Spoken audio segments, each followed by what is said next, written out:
Sergio Pérez, vainqueur de ce Grand Prix d'Azerbaïdjan, et non pas des moindres. Je trouve qu'il a fait quand même une course très sérieuse en termes de rythme. Ça fait la deuxième fois de l'année réellement où tu vois un Sergio Pérez qui est très intéressant en termes de rythme. Et à la différence de l'an dernier où tu sentais que quand même il pouvait pas aller chercher, il pouvait pas aller rivaliser avec Max Verstappen. Là cette année, t'as le sentiment sur ce début de saison que c'est quand même un sentiment qui est différent, que Sergio Pérez ne se laisse plus faire par Red Bull, et que Sergio Pérez, et même s'il a été chanceux par la safety car qui est arrivée, Sergio Pérez est là, réellement là, et bien installé pour aller gagner sur la moindre opportunité, Baby Chum. Cette année est un peu plus différente pour lui, est-ce qu'il ira au bout, ça j'en sais rien, mais c'est sûr que cette année, voilà, il s'est plus focus sur lui-même. Il s'est dit voilà, je la joue pour moi, si vous voulez mettre des bâtons dans les roues, vous inquiétez pas, moi les gars je la joue solo de mon côté. Et là c'est arrivé un week-end aussi parfait pour lui parce que c'est un circuit en ville qu'il adore. Les circuits en ville c'est vraiment son domaine, et on l'a encore vu aujourd'hui. Alors oui effectivement il y a eu cette intervention safety car qui l'aide bien.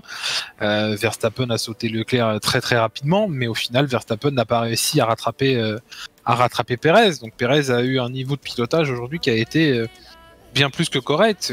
C'est peut-être une de ses victoires les mieux maîtrisées. En tout cas sur les 6 qu'il a, quoi. Il y avait Verstappen à la pression à 2 secondes 5 au pire. Donc non, franchement, il s'en est très très bien sorti sur ce Grand Prix là. Et il a clairement pas volé sa victoire. C'est bien. Ouais, je te rejoins là-dessus, c'est que je trouve aussi que Max Verstappen quand même a mis une énorme pression sur Sergio Pérez et Sergio Pérez a tenu. C'est là en fait où on voit que Sergio Pérez a peut-être un niveau de jeu qui est nettement plus élevé cette saison. On sent qu'il a plus envie de se laisser faire par Red Bull. On sent qu'il prend son destin entre ses mains. Et on sent que cette victoire aussi, il y a un petit sentiment qui en ressort de le gars est prêt à aller très très loin pour donc aller chercher ce titre mondial. Le niveau de jeu est nettement plus élevé pour Sergio Pérez.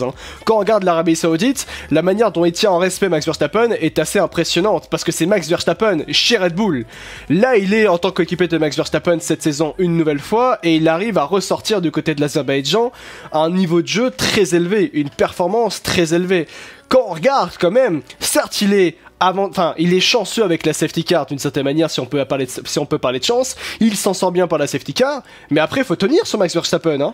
Faut tenir sur Max Verstappen, il a réussi à tenir d'une manière assez impressionnante quand même Sergio Pérez sur Max Verstappen. Par l'expérience, on sait que Sergio Pérez est l'un des pilotes les plus en qualité, justement les plus performants justement dans la gestion des grands prix. C'est un excellent gestionnaire de pneumatiques, Sergio Pérez, l'un des meilleurs de la grille. Il est connu pour ça justement. C'est un réel homme de course.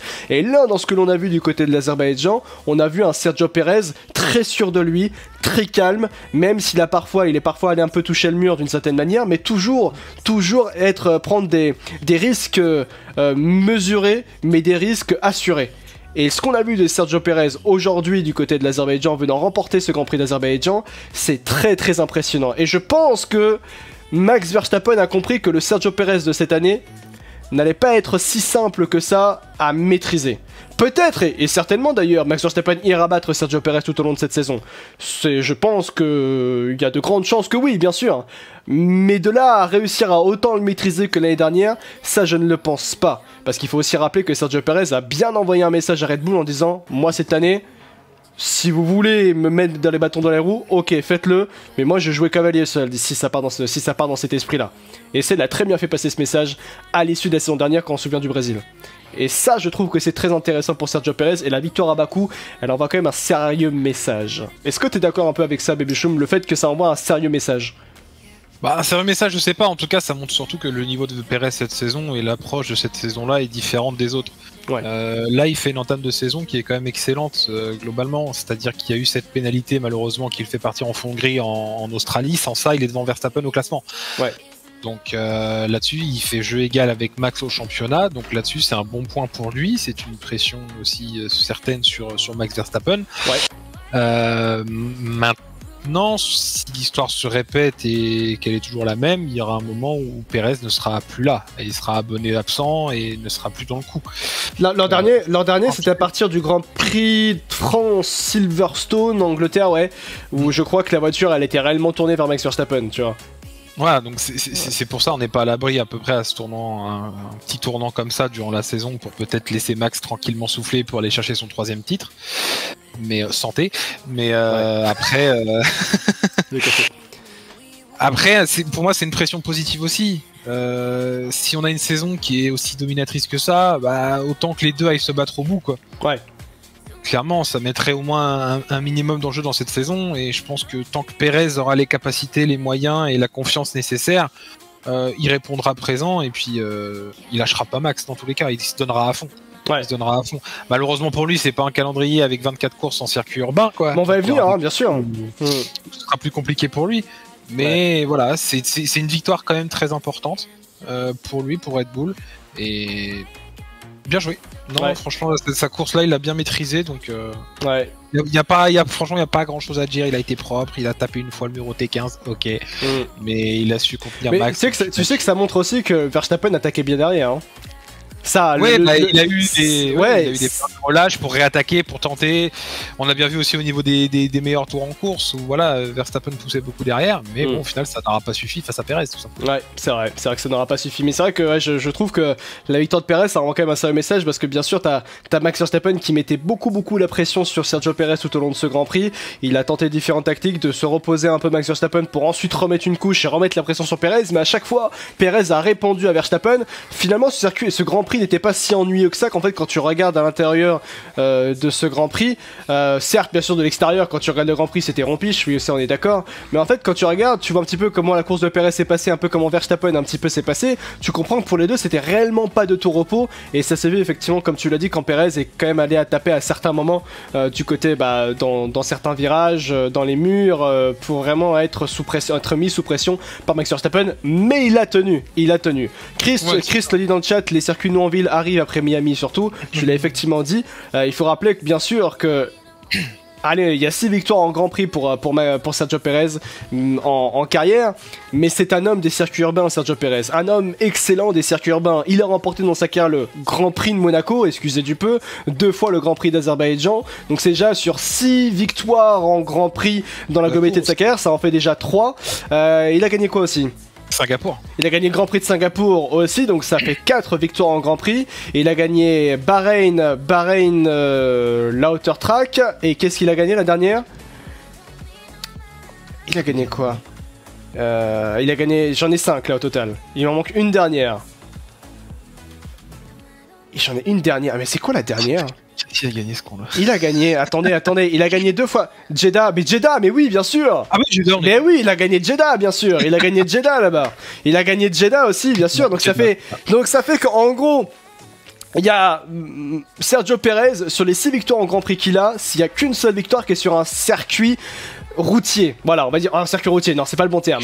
Il y en a qu'une réellement victoire de Sergio Perez qui n'est pas sur un circuit urbain, le circuit de l'Outer Track de Bahreïn. Sinon, il a tout le temps remporté des grands prix sur des circuits urbains. Jeddah, Monaco, Singapour.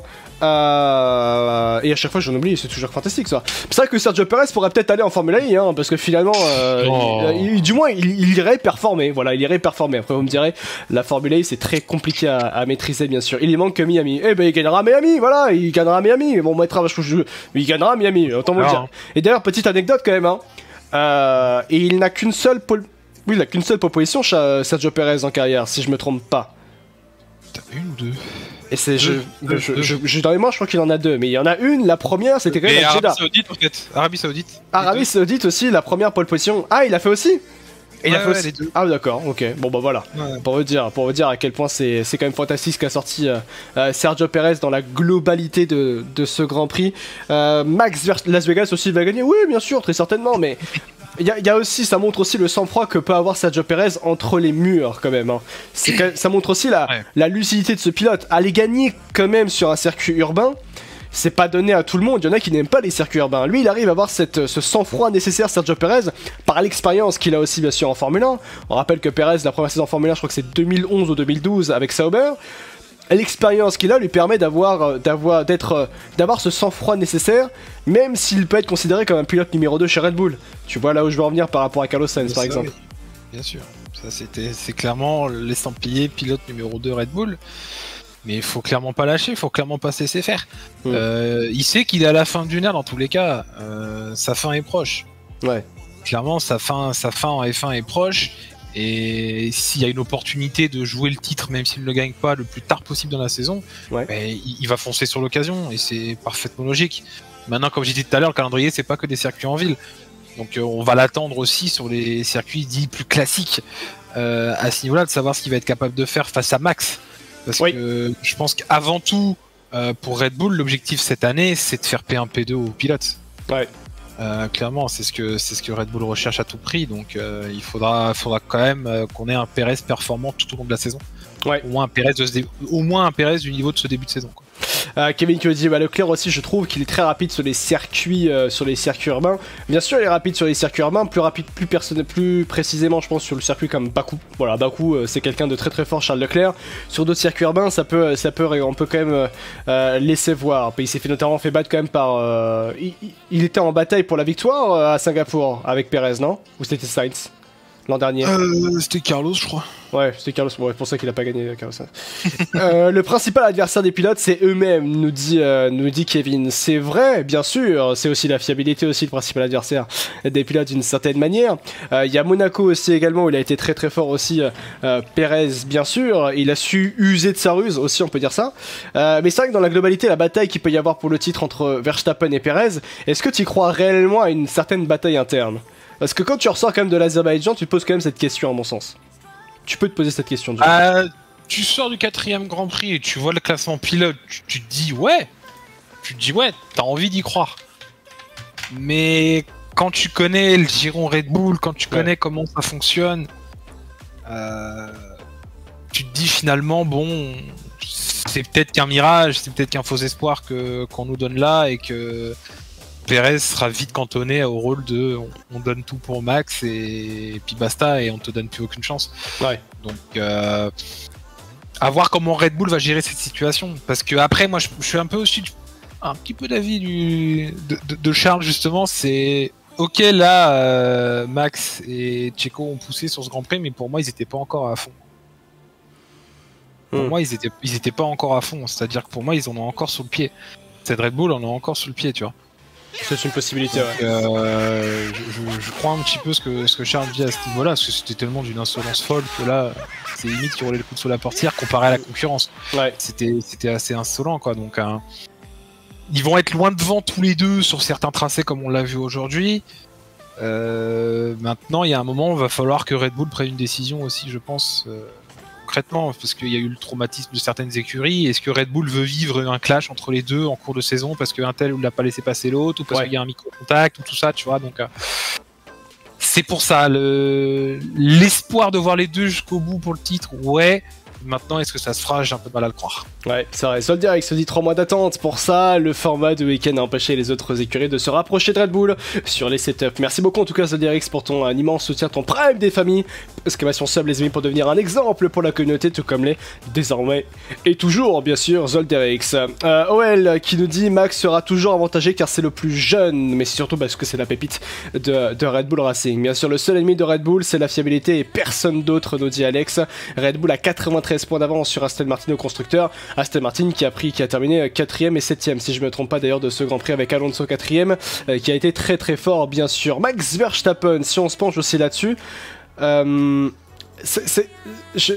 s'est passé ce qui s'est passé en sprint entre Verstappen et Russell. Au-delà de parler de ce qui s'est passé, de l'accrochage qu'il y a eu, est-ce que t'as pas quand même senti un Verstappen qui était très désabusé, quand même? Pas désabusé, très calme, je trouve, face à la situation. Ah ouais? Parce que je trouve quand même qu'on l'a connu. Très calme peut-être physiquement parlant, dans le body language, mais alors dans les paroles, je l'ai pas senti très. Il s'est plein de petits problèmes de différentiel et de frein moteur, tout ça durant la course, mais globalement on l'a connu quand même beaucoup plus impatient et beaucoup plus énervé que ça quand il n'était pas en première position. Ouais. Donc moi je trouve que non, globalement il a fait ce qu'il avait à faire, et puis il s'est dit c'est pas grave, je gagne pas, tant pis, au moins je prends de gros points. Ouais. Qu'est-ce que j'ai à risquer à tout donner pour risquer de me foirer à un freinage et finir dans le mur, tu vois.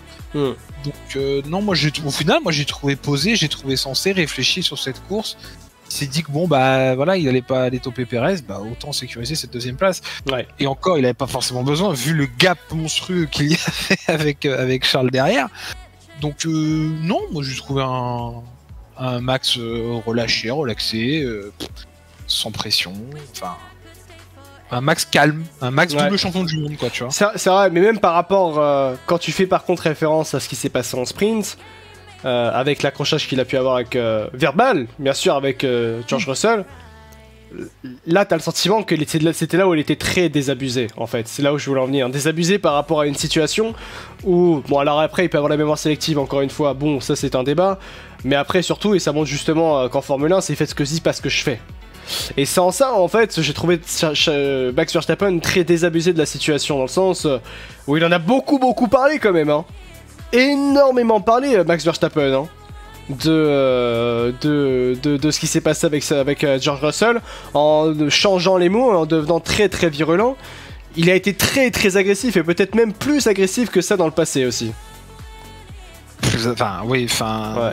Je préfère une agressivité verbale qu'une agressivité en piste, tu vois. C'est que certes, oui, il est peut-être plus agressif face aux médias, mais bon, là, sur cette course, il y en a à dire, il a creusé personne, il a fait sa course, tout s'est bien passé.